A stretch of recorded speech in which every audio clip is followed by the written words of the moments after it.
documentary some too.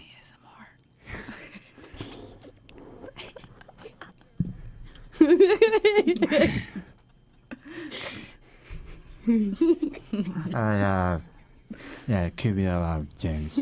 Before we lose track.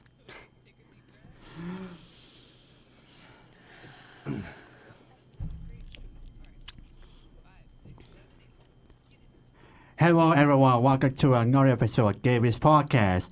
I'm your host, Gavis Salwar, and this is our 20th episode. Yes, ladies and gentlemen. We officially made it to 2-0, and at the same time, we're coming to inside this beautiful campus of Pasadena City College on this, let's just say, hot Friday, and at the same time,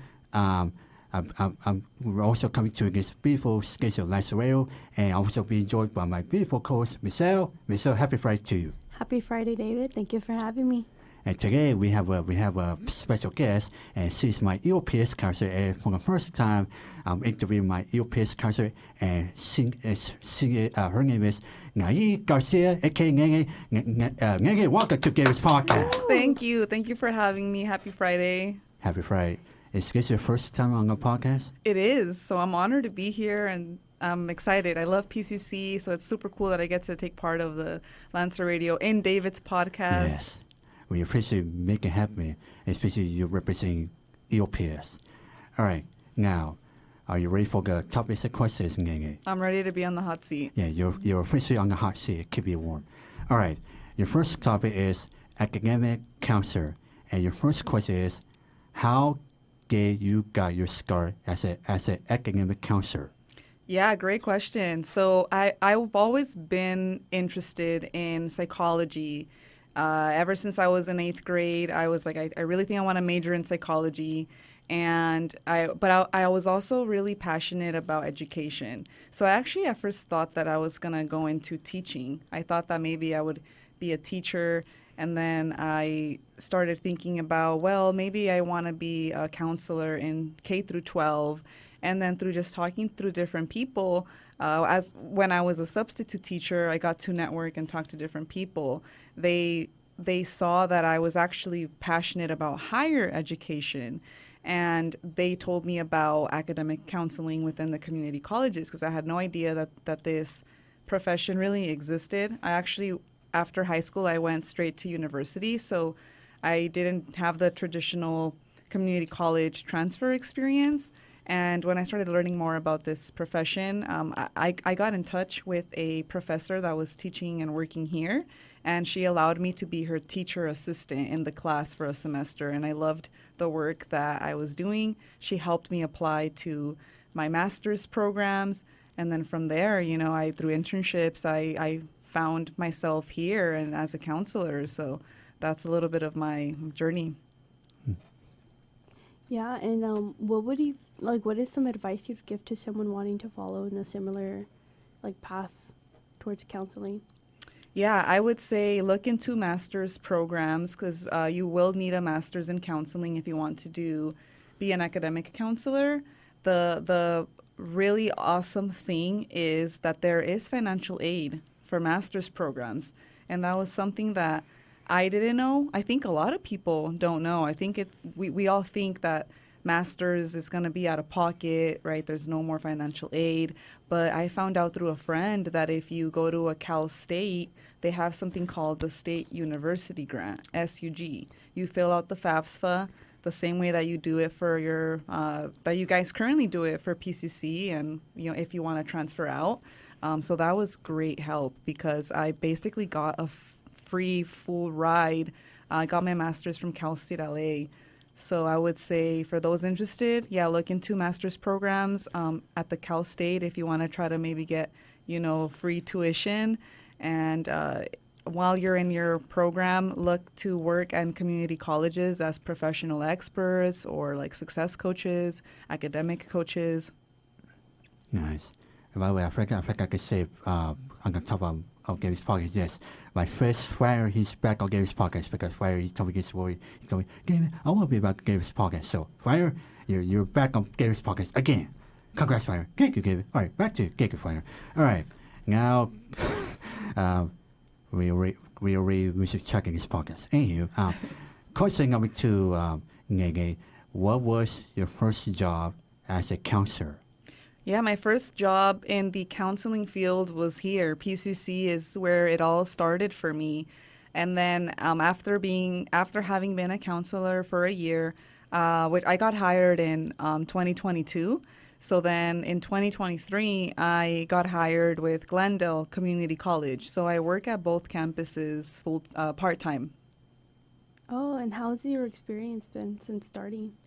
I love it. I love working at PCC. I love the community. I'm Mexican American. I'm Hispanic, and I really just love the community, right, and helping other people that identify as Hispanics. I really feel like I'm a positive role model on the campus.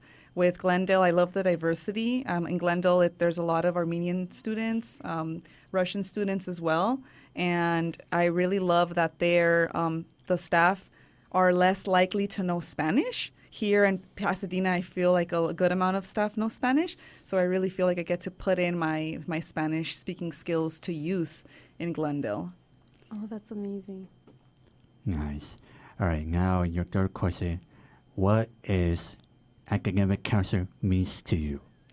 To me, academic counseling means you're really helping students achieve their goals and their dreams. You're enabling them, right? You're working together to help them achieve their goals. It means it's a partnership because while I'm the expert in the guidance of what classes they have to take to get to their goal, they're the experts in their own lives. And so ultimately we work together to see, how many classes they're comfortable with, or and how long do they want to finish their degree program.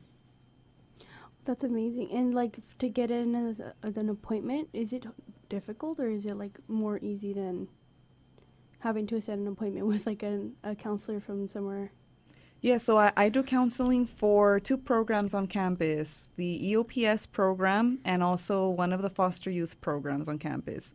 So from what I hear, it is a little easier to get a counseling appointment through EOPS if you're in the program because we have a few counselors that provide support and it's a smaller caseload. It's a smaller group of students compared to the entire student population that is at PCC. Oh, that's nice. That's a lot more helpful, especially like those students who have like anxiety or something, right? They could just like, now they're going to get that appointment. Right, because it could be difficult sometimes to meet with a counselor and get help on your education plan. Nice. All right, now your second topic, Nate, is how did you end up at PCC? And your fourth question is how did you got hired at PCC? I got hired here. It was perfect timing. So I was in my last year of my graduate master's program, and my internship was here. It was with the foster youth programs. I was working in the EOPS office. So then I graduated, the position was over, and then in a few months, they opened a position for a part-time counselor with EOPS, and I was like, I'm going to apply because, I have the experience from working with them through the internship. And I think that helped a lot. I think it helped that they were able to see my work ethic and that now I have the qualifications right. Now I have my master's, and that's kind of how it all happened. Nice. Yeah, and how do you call it? For working here, like, what are like some takeaways that you would like give, or like from working here for like a little while? Because you started like 2022, so it's been 3 years. Mm-hmm. Yeah. Do you have any takeaways? Yeah, I would say like I'm learning something new every day. I'm always going to be learning, and we have to be able to adapt as counselors and as people, right? Because as counselors, for example, there are always new things happening, new like, for example, this year we have a new general education pattern for students that want to transfer. So I like that because it keeps me on my toes, right? And it keeps me challenged, and I want to be challenged. I want to have challenges. Yeah. Nice. All right, now your fifth question, Nayeli, is can you tell our podcast viewers about EOPS and the resources that you guys provide? Yeah, EOPS, it's a great program. It stands for Extended Opportunity Programs and Services. It grew out of a civil rights movement in 1969 is when the program officially began. And it is to support students that are low income and first generation college students. So we understand that there are barriers, right, with being low income, being first generation, that comes with its own set of challenges. So we are here to support those students through counseling support. We give them priority registration. They have tier 1, which is the best tier you can have for priority registration. We also help with book vouchers. We organize college tours. We have special events to build community. We also help with if they, for example, need a school supplies, right? Or if their laptop breaks, we can help fund through a grant some of the cost, if not all, amongst a few more things. But those are some of the services that students tend to appreciate the most: the priority registration, the book vouchers, the counseling support. Yeah, I love that. And do you guys have any upcoming events for like this next month, or is that someone that we should know about possibly? Yeah. So, and for the events, you do have to be in EOPS to attend. But just to give you an example of some of the events we have, for in case anyone out there listening is not in EOPS but they want to look into it, we actually just did a UCLA campus tour. I was one of the chaperones last week. In October, we'll have another campus tour to Cal State Dominguez Hills.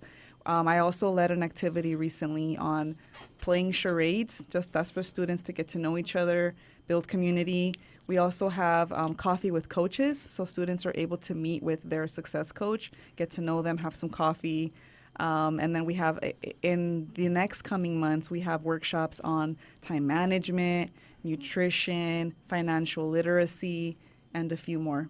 That's so amazing. It sounds like you guys really care. Yeah. Oh, I love that. Thank you. And you have it for us here exclusively on Gary's podcast, especially if you're watching us on YouTube. Take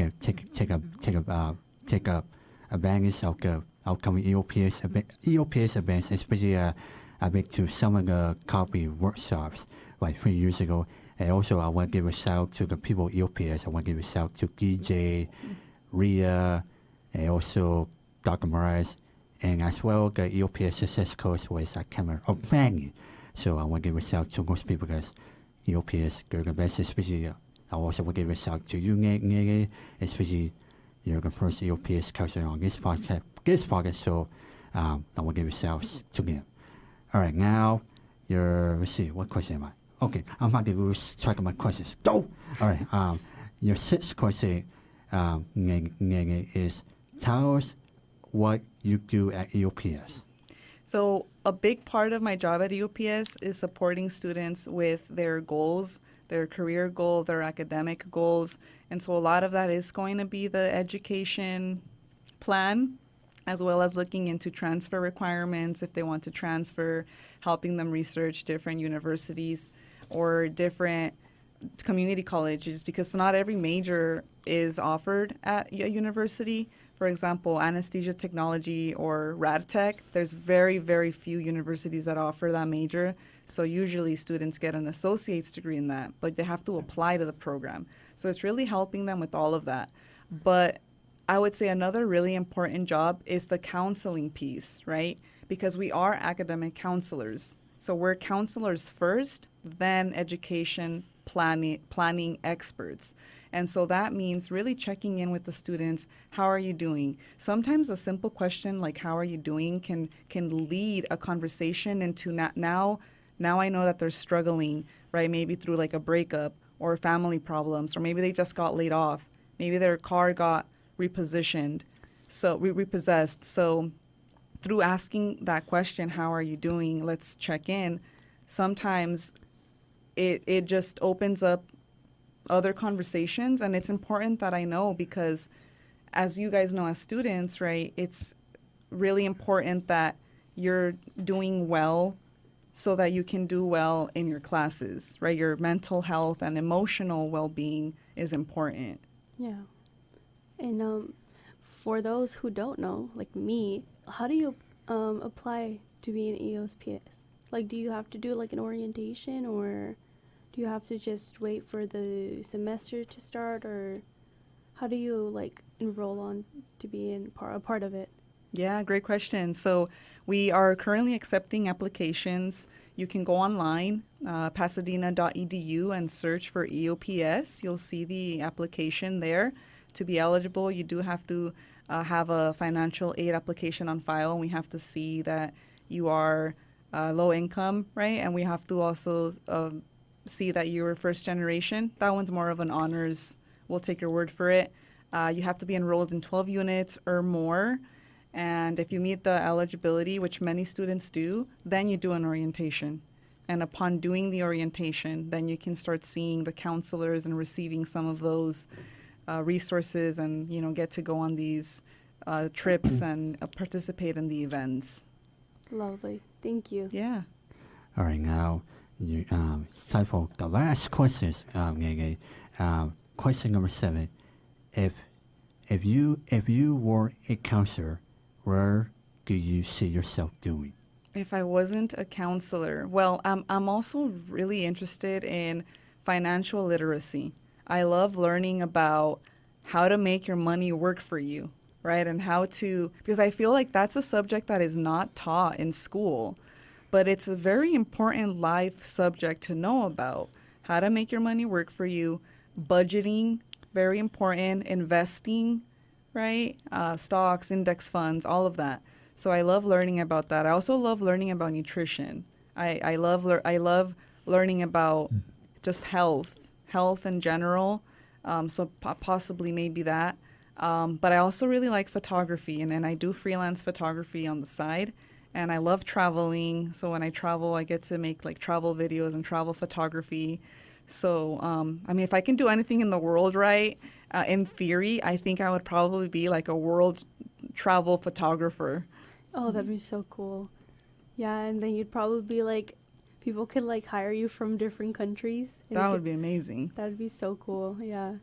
Those are amazing. And I feel like it kind of still, can you like implement that into your counseling career now? Or, because I know you mentioned the nutrition, but like financial like guidance and stuff, can you implement it, or is it already in there for counseling? Yeah, well, the way that I implement it is I tell students, I encourage them to do a study abroad program. When I was at UC Santa Barbara, I was able to do 2 study abroad programs while I was a student there, Brazil and Thailand. And what's great about financial aid is that it'll transfer to your abroad program. At that point, you just have to figure out how you're going to pay for your living expenses. But sometimes there's scholarships you can apply for and things like that would cover the cost. So I'm a big advocate for study abroad. Also, though, at Glendale, I just found out they have study abroad programs where they bring some of the counselors that also teach. I have teaching experience, and so I would be able to teach some of the counseling courses at whatever country the study abroad program is at. So this is something that I want to learn more about with Glendale and possibly get involved in the near future. Nice. That's amazing. And hopefully, the people at Glendale Community College, hopefully can see this podcast, and hopefully can take an opportunity, especially what you just said. And then now it's time for the last question. Are you ready for the last question? Yes, I'm ready. I'm sad. The last question. Oh man, I can't believe it's already the last question. Especially this podcast is already going quick. Wow, can't believe how time flies. How can we have time flies fast? Anyway, all right, now, Nayeli, are you ready for the last question? I'm ready. I will put you on the spot while you're keeping the seat warm. Question number 8: Tell us about your UCLA trip and how was it? Yeah, the UCLA trip was cool. It's a beautiful campus. Some of the things I learned was that, well, I had been on the UCLA campus before, but like 10 years ago. But I did remember that they have a lot of brick buildings, and USC has also a lot of brick buildings. What? Agreement? Okay, sorry. That was my first guess. Go ahead, Nayeli. All good, yes. So I found out at UCLA that the bricks that were used for UCLA and USC, they were from the same company, and the bricks were put in. It was built through Mexican labor, so I thought that was really interesting. At the UCLA campus tour, there was 17 students that went with us, and the campus tour guides, they took us to this tree that UCLA has that grows potatoes. Potatoes usually they grow on the ground, right? So the UCLA botany students, which the major is kind of has to do with plants and things like that, they figured out a way to grow potatoes on a tree. So that was really awesome to see. That's cool. What the heck? Yeah. A That is potato cool. tree. I need to go told see them, this. you guys need to learn how to grow money on the tree next time. I'll come back ASAP.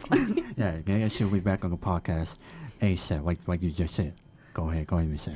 Oh no, that's amazing. And the brick and the architect there. Yeah. Wow, I didn't know. I mean, that kind of makes sense, right? Like they're about like in the same level, right? Yeah. But how long did it take for them to build everything? I'm not entirely familiar with that. I'm not sure. And I didn't ask. I wish I would have. Ooh. Yeah, I'm not sure how long. Oh, okay. That's so cool. And 17 students? 17 students came. They loved it. UCLA also has 8 libraries on the campus. Oh, wow. They took us to one of them. It was very, very beautiful library. So we had a great time. Oh, that sounds like fun. Yeah. A It's potato fun. tree. Yeah, potato tree. Never heard potato tree. I'm not gonna look it up on Google. All right. At the same time, maybe someday, maybe I want to go to EOPS. Maybe the next UCLA trip or maybe USC. We'll make it happen. Yeah, I'll make it happen. Again, I'll talk about it, especially on the podcast. Maybe bring you back again. Again. All right. And my producer just told me I have 1 minute left. So, Nene, I want to thank you for having you on Gary's podcast. It's really this was my honor having you for the first time, especially your first interview, and thank you for being on Gary's podcast on the 20th episode. Yeah. Thank you so much for having me. This was an amazing experience. And on the 20th episode, that's awesome. Thank you again. Thank you for joining us. I'm gonna go log into. Go apply to I'm UPS. gonna go apply. I'm gonna tell my cousin apply to to apply UPS, too. Michelle. Yeah, everyone go apply. That's an amazing program to have here. Mm-hmm. I didn't even know about it until this week, honestly. I'm telling you, learn something every day. Yeah, we learn something every day. Right, Flander? Yes, Gary, we learn something every day. And yes, we learn. Back to you, Gary. All right, so everyone, I want to thank you for watching Gary's podcast. And next Friday, my classmate Bia Rodriguez from a real class, she will be here. And especially she will also be on the hot seat. And she will be here for the 21st episode. And everyone, thank you for watching. And I'll see you next week on Gary's podcast. Bye, everyone. Bye. Peace. That was fast. That was fast. That That was fun. fun. That was fun. That